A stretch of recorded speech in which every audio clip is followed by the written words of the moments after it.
In this lecture, we will discuss the mechatronics, introduction to mechatronics. तो सबसे पहले देखते हैं कि mechatronics होती क्या है. The mechatronics, the word mechatronics is composed of two different words taken from two different branches of engineering. और वो branches कौन कौन सी हैं? मैकेनिकल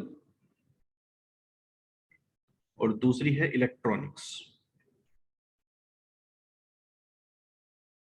ठीक है, तो मैकेनिकल से ये वर्ड लिया गया है मेका. अब देखो मैकेनिकल में ही एक और सब ब्रांच होती है, इस मैकेनिकल की ही एक और सब ब्रांच होती है मैकेनिक्स. एक और सब ब्रांच इसकी होती है मैकेनिक्स. तो आप मैकेनिक्स भी कह सकते हो या मैकेनिकल भी कह सकते हो. तो जो मैकेनिक्स है वो मैकेनिकल की ही एक सब ब्रांच है. मैकेनिकल या मैकेनिक्स में से वर्ड लिया गया है मेका और इलेक्ट्रॉनिक्स में से वर्ड लिया गया है ट्रॉनिक्स. ठीक है, तो मेका यहाँ से वर्ड लिया गया है मैकेनिकल से और इलेक्ट्रॉनिक्स से लिया गया है ट्रॉनिक्स और इसको कंबाइन करके बनाया गया है मेकाट्रॉनिक्स. ठीक है, तो ये तो आपको यहाँ से साफ साफ नजर आ रहा है कि इसमें जो कंपोनेंट्स जो सिस्टम्स यूज होंगे वो कुछ मैकेनिकल के होंगे और कुछ इलेक्ट्रॉनिक्स के होंगे. ठीक है. अब देखो वैसे अगर हम बात करें इंजीनियरिंग की तो इंजीनियरिंग में इलेक्ट्रॉनिक्स ब्रांच अलग होती है और इलेक्ट्रिकल ब्रांच अलग होती है. लेकिन यहाँ पे जब मैं इलेक्ट्रॉनिक्स बोल रहा हूँ तो इलेक्ट्रॉनिक्स और इलेक्ट्रिकल आप एक ही मान के चलो यहाँ. तो ये जो मेकाट्रॉनिक्स है this is the combination of mechanical and electrical electronics. Mechanical and electrical electronics. तो components of mechanical engineering controlled by electronics या electrical electronics. Controlled by electrical electronics. जो आउटपुट है वो मैकेनिकल ही होगा, जो आउटपुट हमें मिलेगा वो मैकेनिकल आउटपुट होगा.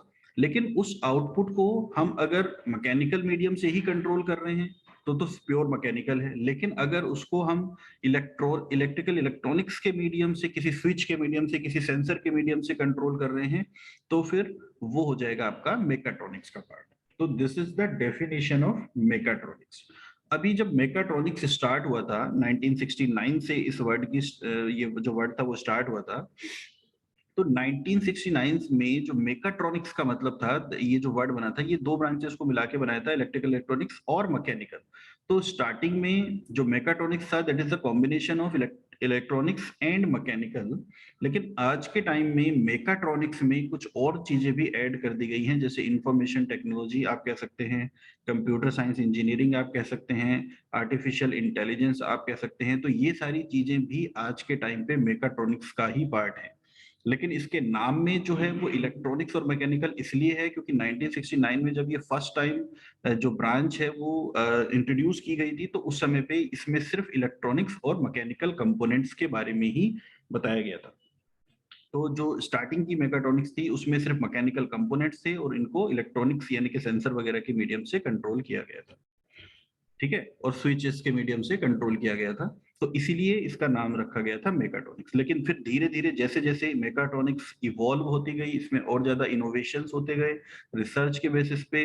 फिर धीरे धीरे इसमें इंफॉर्मेशन टेक्नोलॉजी को भी ऐड किया गया, कंप्यूटर साइंस इंजीनियरिंग को भी ऐड किया गया और अब आज के टाइम पे इसमें आर्टिफिशियल इंटेलिजेंस को भी ऐड किया जा रहा है. तो ये सारी ब्रांचेस का कॉम्बिनेशन है मेकाट्रॉनिक्स. इसमें आज के टाइम पे मैकेनिकल भी है, इलेक्ट्रॉनिक्स भी है, इलेक्ट्रिकल भी है, आईटी भी है, सीएस भी है, एआई भी है. सारी ब्रांचेस का ये कॉम्बिनेशन मिला के बनाया गया है मेकाट्रॉनिक्स. अब मेकाट्रॉनिक्स में क्या होता है कि सारी ब्रांचेस के जो कंपोनेंट्स हैं उनकी जो वर्किंग है वो इस तरीके से बनाई जाती है कि कौन सी ब्रांच आपकी कहाँ पे खत्म हो रही है, किस ब्रांच का रोल कहाँ पे खत्म हो रहा है और किस ब्रांच का कहाँ पे शुरू हो रहा है, वो सब पता नहीं लग पाता है आप लोगों को. तो सारा कुछ जो है वो मिक्सअप होता है. ऐसा कुछ नहीं है कि सेपरेट सेपरेट काम है, सबको ब्रांचेस को मिक्स करके कंबाइन करके मेकाट्रॉनिक्स बनाई जाती है. जो कंपोनेंट जो सिस्टम्स डील करते हैं मेकाट्रॉनिक्स के अंदर आते हैं उसमें सब मिक्सअप होता है. एक ब्रांच का रोल यहाँ पे है, ऐसा आप इंडिविजुअली आप उनको अलग नहीं कर सकते कि ये सीएस का काम है ये उसका काम है. सब लोगों को मिलके काम करना पड़ेगा, एक साथ उनका रोल यहाँ पे होगा. तो जो मेकाट्रॉनिक्स है इसमें सारी ब्रांचेस का कॉम्बिनेशन आ जाता है, इलेक्ट्रिकल का भी, इलेक्ट्रॉनिक्स का भी, मैकेनिकल का भी, कंप्यूटर का भी. ठीक है, बाकी सारी ब्रांचेस का इसमें और इसकी जो एप्लीकेशंस हैं वो हर जगह पे इसकी एप्लीकेशंस हैं। चाहे आप मैन्युफैक्चरिंग में बात करो, मटेरियल्स प्रोसेसिंग में बात करो, ऑटोमोबाइल में बात करो, एरोस्पेस में, मेडिकल में, तो हर जगह पे मेकाट्रॉनिक्स आज के समय पे यूज हो रही है। This is the very very popular branch of engineering, mechatronics. ठीक है, इसमें आप देखो control systems, electronics, mechanical, computer, सब चीजों का। तो इस तरीके से आप देखोगे कि आप एक वेन डायग्राम बनाते थे, जो कॉमन एरिया इसमें रहेगा जिसमें सारी चीजें इन्वॉल्व कर ली गई हैं, तो इस ब्रांच को हम बोलते हैं मेकाट्रॉनिक्स। तो फर्स्ट टाइम 1969 में ये इंट्रोड्यूस की गई थी जापान में। जापान में एक इंजीनियर थे, उन्होंने इस वर्ड को सबसे पहले इंट्रोड्यूस किया था, मेकाट्रॉनिक्स। और स्टार्टिंग में इसमें इलेक्ट्रिकल, इलेक्ट्रॉनिक्स और मैकेनिकल को कंबाइन करके कुछ कंपोनेंट्स डिजाइन किए गए थे जो कि आते थे मेकाट्रॉनिक्स के अंदर में। अब देखो इसका बेसिक स्ट्रक्चर क्या होता है। बेसिक स्ट्रक्चर मतलब जो मेकाट्रॉनिक्स कंपोनेंट्स या सिस्टम की हम बात कर रहे हैं, कोई सिस्टम है या कोई प्रोडक्ट है जो मेकाट्रॉनिक्स का पार्ट है, तो उसका एक बेसिक स्ट्रक्चर क्या होता है। तो बेसिक स्ट्रक्चर जो होता है उसमें मेनली चार चीजें होती हैं। एक तो होता है सबसे सेंसर, फिर होता है कंट्रोलर, फिर होते हैं एक्चुएटर्स, और फिर होता है आपका मैकेनिकल कंपोनेंट्स। मैकेनिकल कंपोनेंट्स वो कंपोनेंट्स जिनको आपको कंट्रोल करना है। ठीक है, तो कंट्रोल सिस्टम में हमने पढ़ा था कि जिस चीज को हमें कंट्रोल करना है उसको हम क्या बोलते हैं, प्लांट बोलते हैं। जैसे क्लासरूम का हमने एग्जांपल लिया था, तो क्लासरूम में स्टूडेंट्स होते हैं, तो स्टूडेंट्स क्या थे, प्लांट्स थे। उसी तरीके से जो मैकेनिकल कंपोनेंट्स जिनको हमें कंट्रोल करना है with the help of electrical, electronics, computer science, IT, तो उनको बोलेंगे हम मैकेनिकल कंपोनेंट्स। अब इन मैकेनिकल कंपोनेंट्स को आउटपुट प्रोवाइड कराने के लिए कंपोनेंट जो होते हैं उनको बोलते हैं एक्चुएटर्स। ठीक है, अब जो मैकेनिकल एनर्जी की हम बात करते हैं, वो हमें दो फॉर्म में जनरली मिलती है।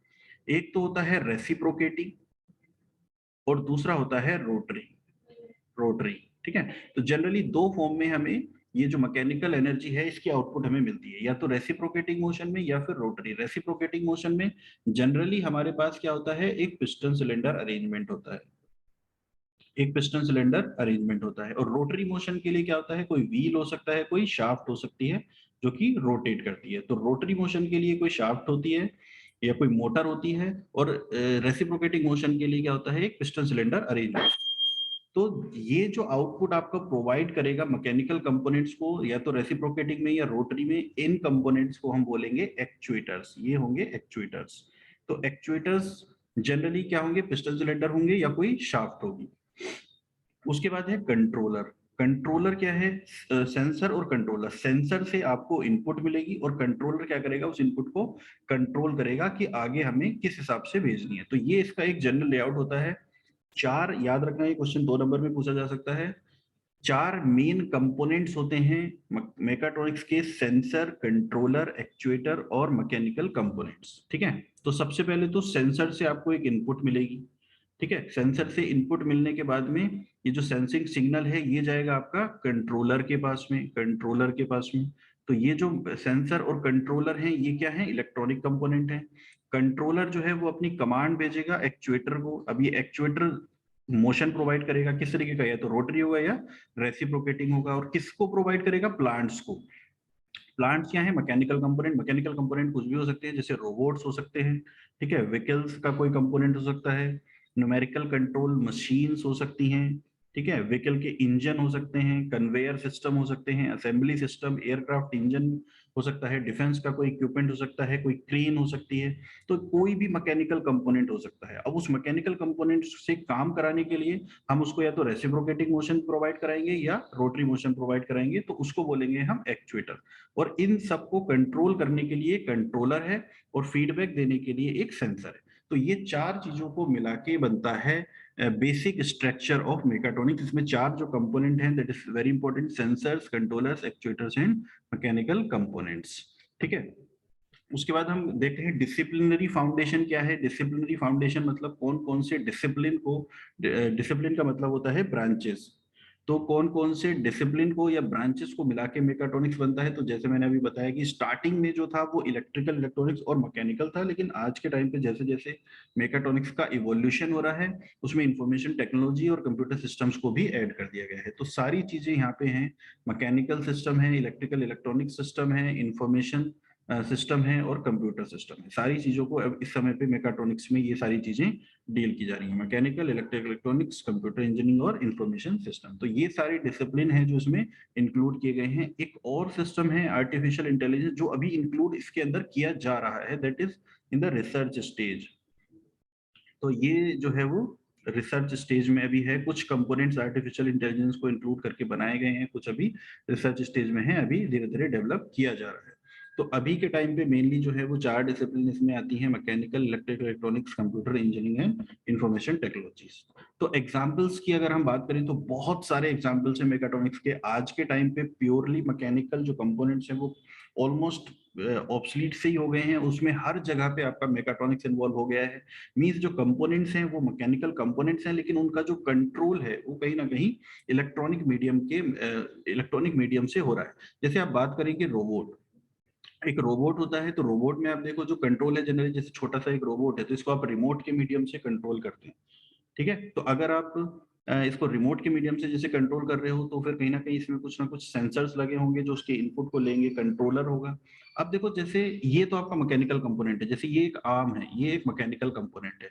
तो ये तो हो गया आपके लिए, क्या हो गया, प्लांट हो गया। ये तो हो गया प्लांट जिसको कंट्रोल करना है। अब इस आर्म को आपको मूव करना है इस तरीके से, तो इस तरीके से इसको मूव कराने के लिए इसमें एक लगा होगा कहीं ना कहीं एक पिस्टन सिलेंडर अरेंजमेंट, जो इसके आर्म को इस तरीके से मूव कराएगा आगे पीछे की तरफ।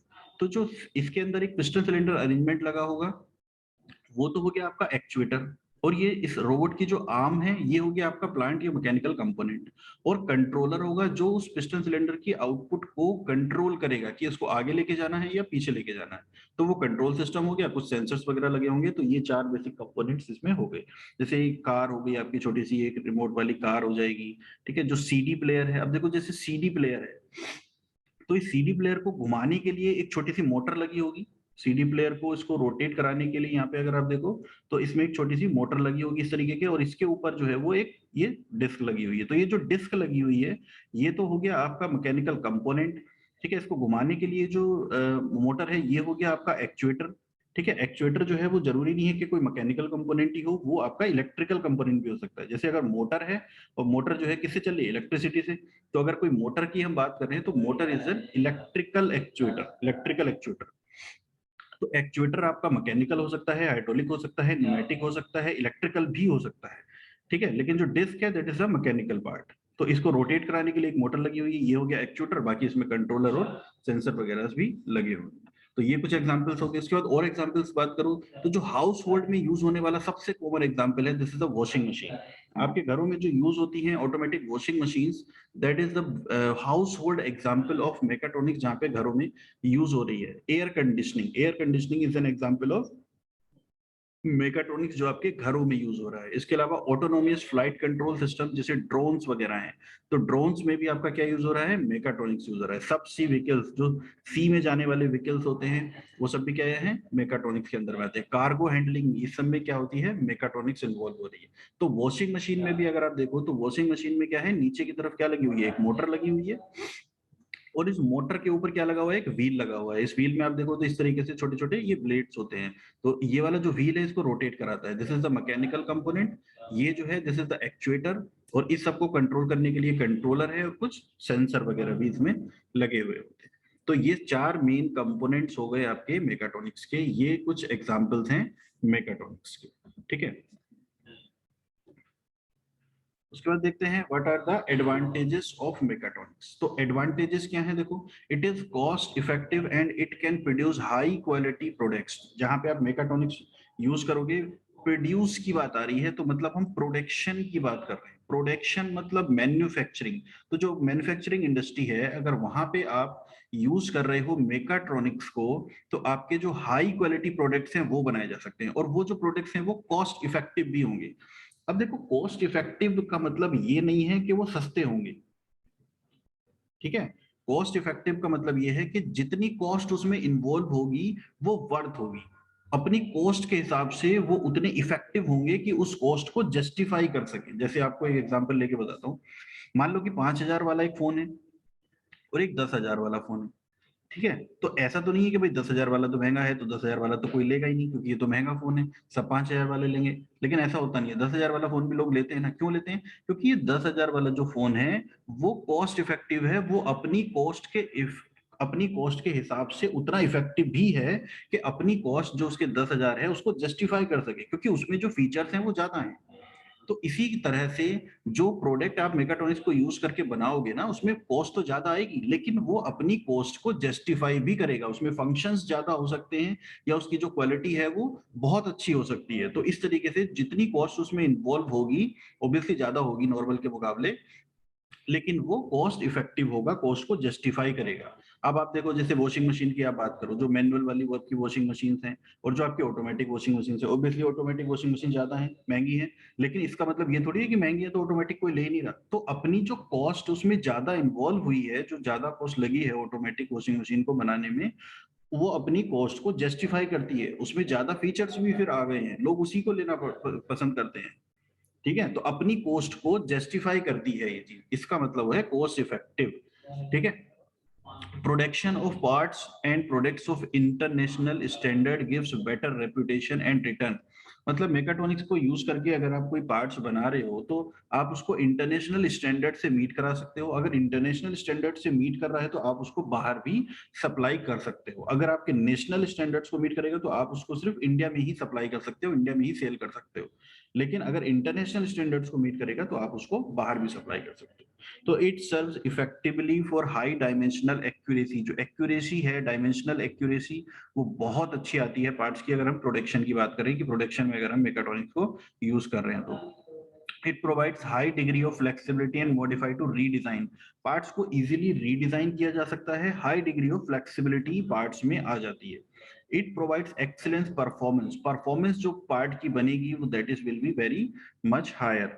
Results in automation in production. देखो इस पार्ट को ध्यान समझो, ऑटोमेशन इन प्रोडक्शन। प्रोडक्शन की हम यहाँ पे बात करें, प्रोडक्शन की, असेंबली की, या क्वालिटी कंट्रोल।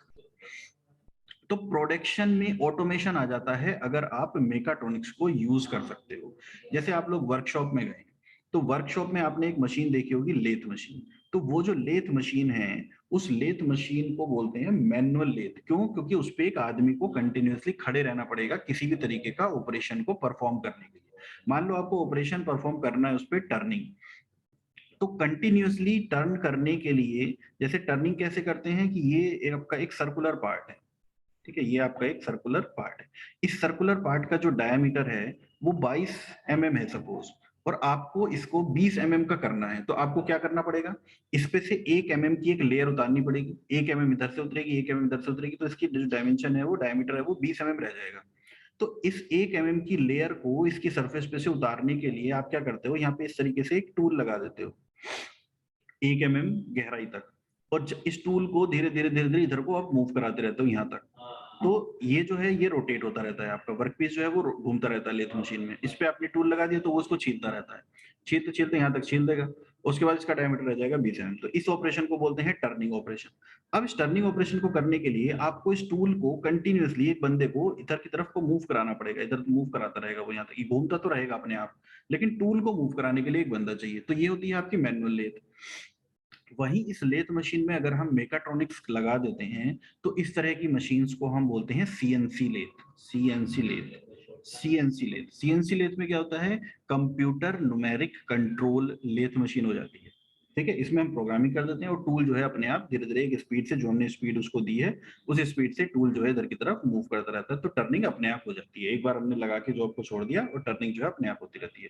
तो सीएनसी लेथ लगाने से क्या होगा, ऑटोमेशन आ गया, प्रोडक्शन में ऑटोमेशन आ गया। अब ये तो मैंने आपको एक छोटा सा एग्जांपल बताया है, वैसे ही आप बहुत सारी पार्ट्स को एक साथ प्रोग्राम करके उसको छोड़ सकते हो, वो अपने आप करता रहेगा। पहले टर्निंग कर देगा, फेसिंग कर देगा, इसमें अगर होल करना है तो ड्रिल भी कर देगा। तो ये सारे काम आपके ऑटोमेटिकली हो जाएंगे।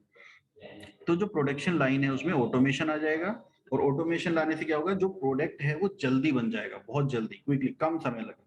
उसी तरीके से असेंबली में यूज कर सकते हैं, उसी तरीके से क्वालिटी कंट्रोल, क्वालिटी कंट्रोल में किस तरीके से यूज कर सकते हैं, जैसे आपने देखा होगा वर्नियर कैलिपर। अब वर्नियर कैलिपर से आपको कोई डायमेंशन चेक करनी है, क्वालिटी को चेक करने के लिए, तो वर्नियर कैलिपर में एक डायमेंशन को चेक करने में थोड़ा सा टाइम लगता है, क्योंकि उसमें आपको देखना पड़ता है कि जो आपके जो डिविजन हैं वो कौन से मैच कर रहे हैं।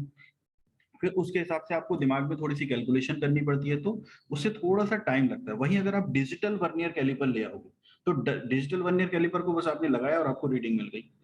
तो डिजिटल वर्नियर कैलिपर क्या है, मेकाट्रॉनिक्स का पार्ट है। मेकाट्रॉनिक्स क्योंकि उसमें इलेक्ट्रॉनिक्स भी इन्वॉल्व हो गई है, डिस्प्ले लगा हुआ है उसमें। तो इस तरीके से, जैसे आपका सपोज आपको एक इससे भी इजी एग्जांपल देता हूँ, जैसे आपका मैनुअल थर्मोमीटर है और डिजिटल थर्मोमीटर। तो मैनुअल थर्मोमीटर में आपको देखने में थोड़ा सा टाइम लगता है ना कि कितना फीवर आ रहा है। वही डिजिटल थर्मोमीटर में बस जैसे ही रीडिंग आई, आपने बस डिस्प्ले में देख ली कितनी रीडिंग आ गई।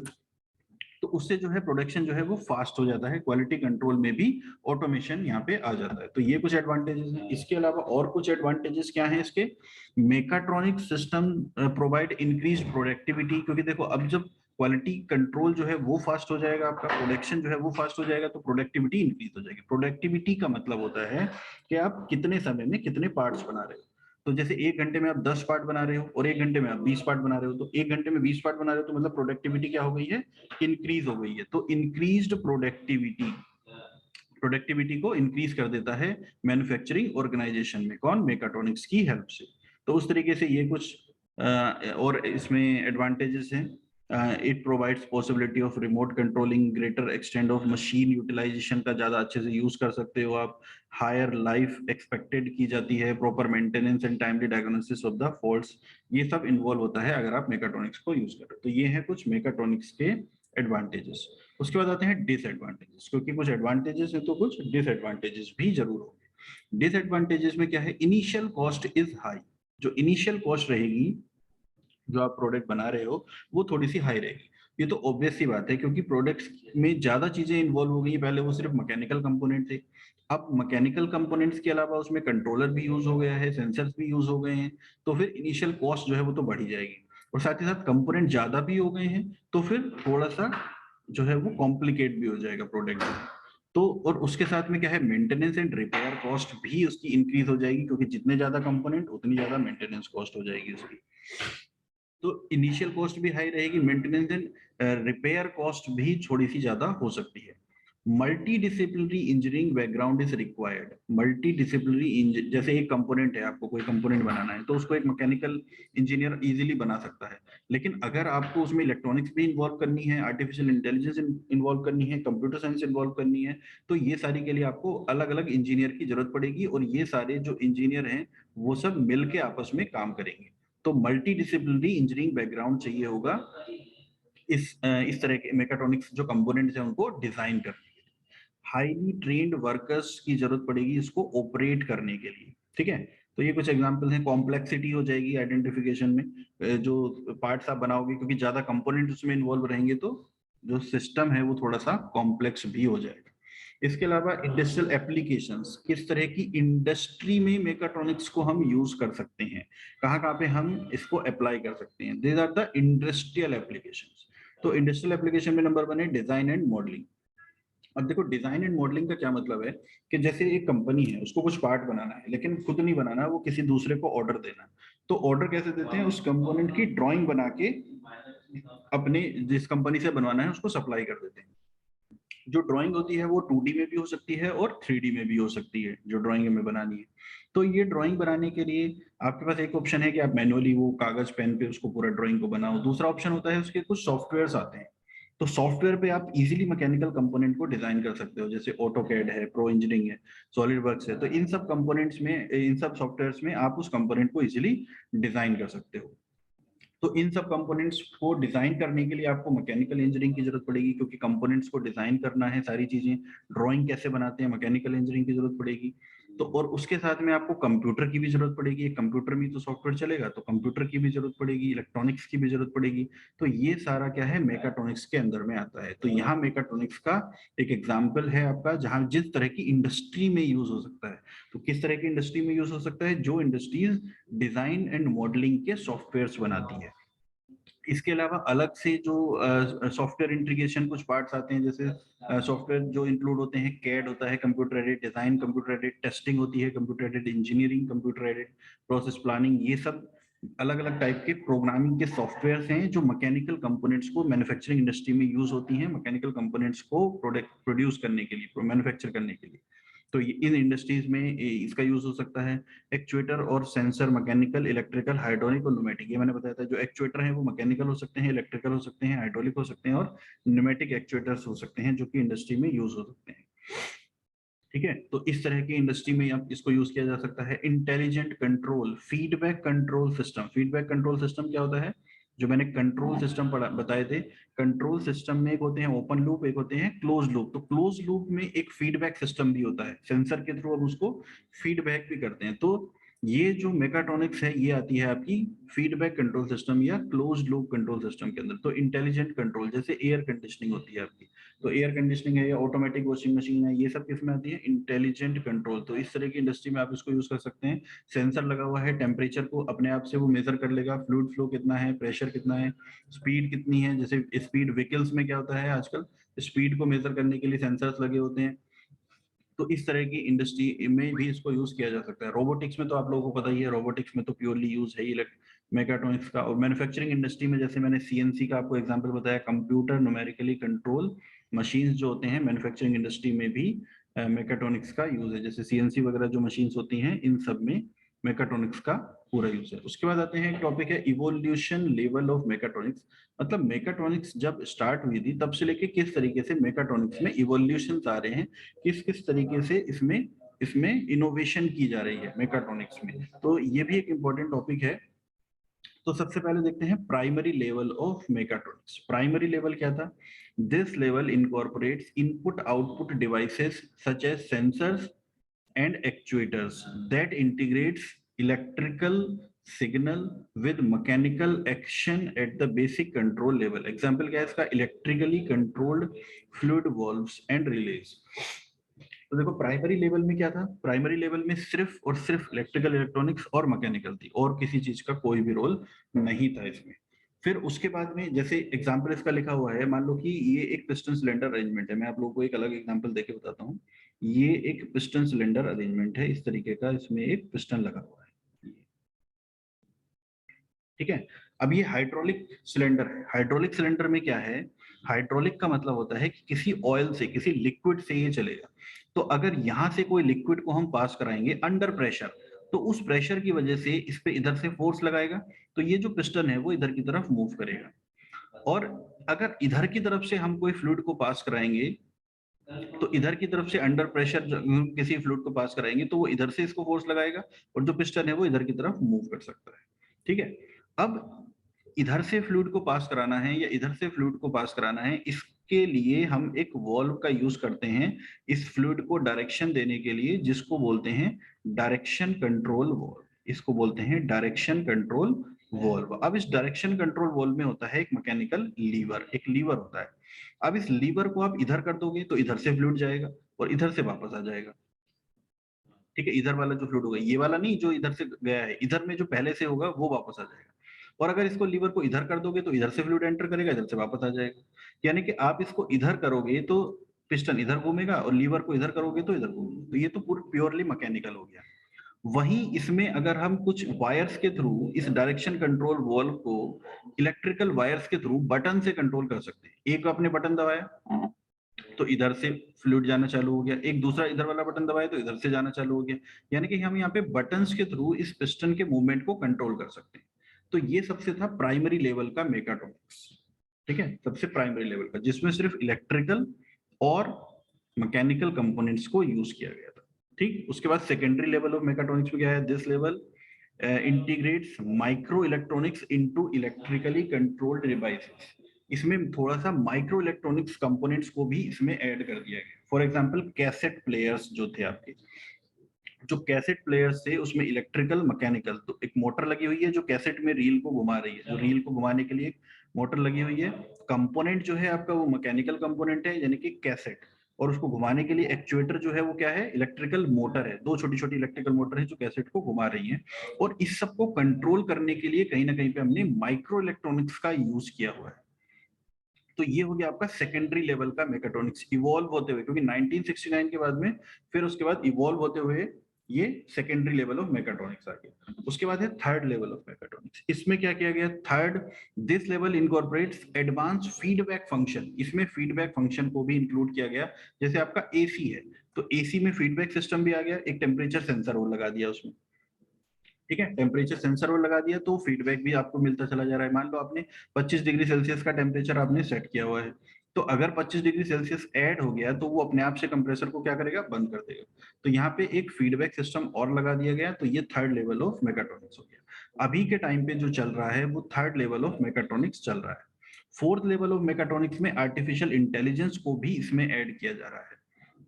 तो कुछ कंपोनेंट्स इसके बेसिस पे बनाए गए हैं, कुछ रोबोट्स हैं जो आर्टिफिशियल इंटेलिजेंस पे काम करने की कोशिश कर रहे हैं।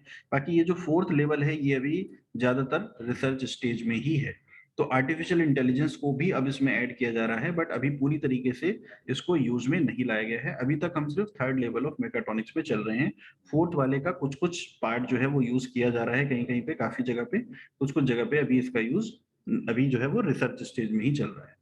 तो ये है आपके level of mechatronics. First level में सिर्फ इलेक्ट्रिकल और आपका जो मैकेनिकल कंपोनेंट्स थे, उसके बाद में उसमें माइक्रो इलेक्ट्रॉनिक्स को ऐड किया गया, फिर थर्ड लेवल में उसमें फीडबैक सिस्टम को डाला गया, और अब फोर्थ लेवल में जाके उसमें क्या है, आर्टिफिशियल इंटेलिजेंस को ऐड किया जा रहा है, आर्टिफिशियल इंटेलिजेंस के थ्रू उसको ऐड किया जा रहा है। तो these are the evolutions of mechatronics.